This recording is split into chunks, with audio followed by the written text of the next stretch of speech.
क्या आप सभी ने कभी ये गौर किया है कि जुमा की नमाज होती है, संडे का मास होता है, मगर हिंदुओं के पास क्या है? जुमा के दिन मुस्लिम लोग पूरे देश भर में मस्जिदों में जाकर नमाज पढ़ते हैं। क्रिश्चियन लोग हर संडे को अपनी फैमिली को लेकर चर्च में जाकर मास करते हैं। हिंदू क्या करता है? किसी ने गौर किया है आज तक? और फिर हम शिकायत करते हैं कि हमारे में एकता नहीं है। मुझे कल एक डिस्टर्बिंग चीज देखने को मिली टीवी पर। विश्लेषण करके मुझे बताया गया है, मैंने देखा कि पूरे वर्ल्ड में 190 करोड़ मुस्लिम्स हैं, मुस्लिम राष्ट्रों से मिलाकर। हिंदुस्तान में 100 करोड़ हिंदू हैं, लेकिन वो 190 करोड़ मुस्लिम एक कॉल पर इकट्ठे हो सकते हैं, हो जाते हैं। अगर मैं सिंपल वे से कहूं, एक सीटी मारते ही सब लोग एकजुट हो सकते हैं। क्रिश्चियन लोग मिलकर एक दूसरे से फोर्स बन सकते हैं, लेकिन हिंदुओं का क्या भाई? कोई हिंदुओं के पास में कोई एक ऐसी मैकेनिज्म है जिसके द्वारा पूरे 100 करोड़ हिंदू जाने एक दूसरे को? अरे साहब, नेक्स्ट फ्लैट में कौन रहता है हमें यह भी नहीं पता होता। मुंबई सिटी या हर सिटी की ये बात है। मैं ये कहना चाहता हूं कि हिंदुओं को अगेन मैं वही कहूंगा कि मैं कहना चाहता हूं कि मुझे पता नहीं कि मेरी बात में कितना वजन है, लेकिन मैं पूरे देश के धर्माचार्यों को, मैं देश के पूरे संत समाज के जो बड़े बड़े आसीन पदासीन है, मैं उनको कहना चाहूंगा, आह्वान कीजिए, आप एक दिन मुकर्रर कीजिए, एक दिन फिक्स कीजिए, हफ्ते में एक दिन आप अपना लीजिए। और अगर मुझसे पूछो तो वो मंगलवार आ सकता है, क्योंकि मंगलवार हनुमान का दिन है, हनुमान जी का दिन है। एक दिन मुकर्रर कीजिए, एक दिन फिक्स कीजिए, जिसमें पूरे देश भर के लोग अपने अपने इलाके के मंदिरों में जाकर 1 घंटे के लिए बैठ जाएं। क्या करेंगे आप लोग बैठकर?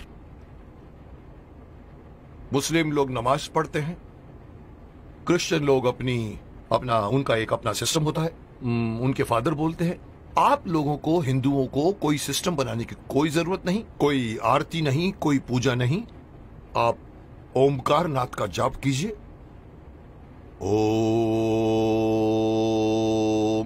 1 घंटे तक पूरा, जितने भी लोग, चाहे 50 हो, चाहे 100 हो, चाहे 200 हो, एक साथ मिलकर 1 घंटे तक आप ओंकार नाथ का जाप कीजिए। दूसरा ऑप्शन मैं दे रहा हूं, ओम नमः शिवाय, ओम नमः, इसका पाठ करिए आप 1 घंटे तक, या फिर गायत्री मंत्र का जाप कीजिए। अब आप देखिए मैं क्यों इस बात को उठाना चाहता हूं, क्योंकि हमारे हिंदुओं में ये एक बहुत बड़ी मान्यता है कि अपने आप को बहुत सहिष्णु मानते हैं और कहते हैं हिंदू हमारा धर्म, हमारा हिंदू समाज अपने धर्म के प्रति जागरूक नहीं है, अपने धर्म के प्रति पूरी तरह से कमिटेड नहीं है। धर्म कहते हैं हमारा हिंदू धर्म नहीं है, हमारा धर्म जो है वे ऑफ लाइफ है। मैं हमेशा से मना करता हूँ, धर्म था, है और रहेगा। और जब तक आप इसको अपना धर्म नहीं मानोगे, तब तक आपके अंदर कभी भी एकता नहीं आएगी, कभी भी आपके अंदर मोटिवेशन नहीं आएगा, कभी भी आपके अंदर फोर्स नहीं आएगा। इसलिए मैं चाहता हूं कि सारे हमारे पूरे देश में आप इमेजिन कीजिए कि एक साथ पूरे देश में आप एक टाइम फिक्स कीजिए। मेरे हिसाब से रात को 7 से 8 बजे का टाइम फिक्स कीजिए।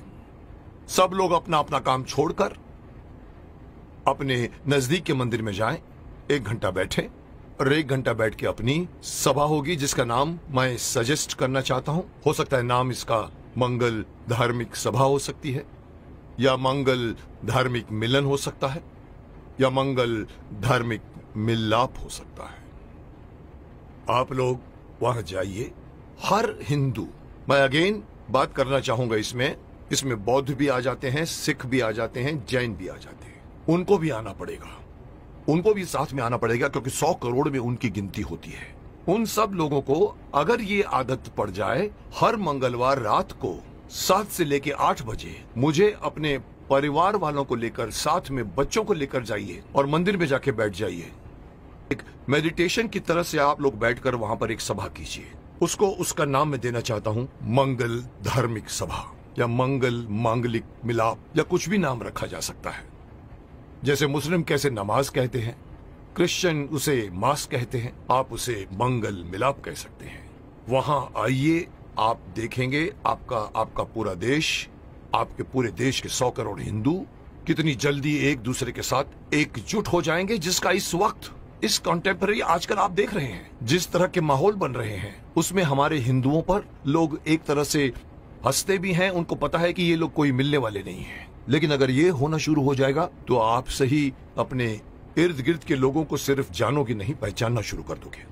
जैसे कि मैंने कहा कि सिटीज में पता भी नहीं होता कि नेक्स्ट फ्लैट में कौन रहता है। इस बहाने आप आइए, बाहर निकल कर आइए, अपनी ड्यूटी मान कर आइए। मैं हर हिंदू को कहना चाहूंगा, और इसके लिए मेरी बात नहीं, मैं बड़े बड़े जो हमारे धार्मिक, हमारे जो संत हैं, गुरु हैं, उनको मैं आह्वान करना चाहूंगा कि आइए आगे और अनाउंस कीजिए कि हर मंगलवार को 7 बजे से 8 बजे हर हिंदू को किसी नजदीकी मंदिर में जाकर 1 घंटा बैठकर आपको मेडिटेशन करना पड़ेगा। जो बैठेगा उसको भी फायदा होगा, क्योंकि मेडिटेशन में बहुत ताकत है।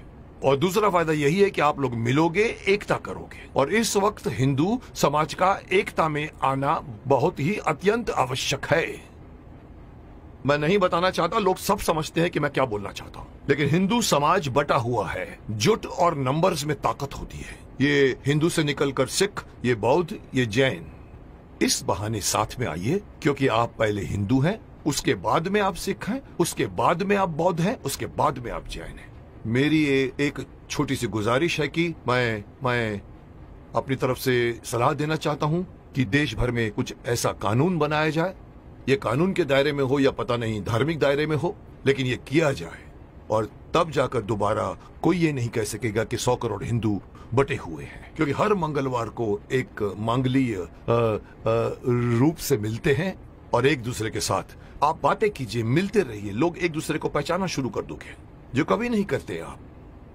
अंत में मैं हर हिंदू को इस बात से आगाह करना चाहूंगा कि अगर आप अपना फायदा चाहते हैं, अपने देश की भलाई चाहते हैं, अपने समाज की, अपने परिवार की भलाई चाहते हैं, तो एक होइए।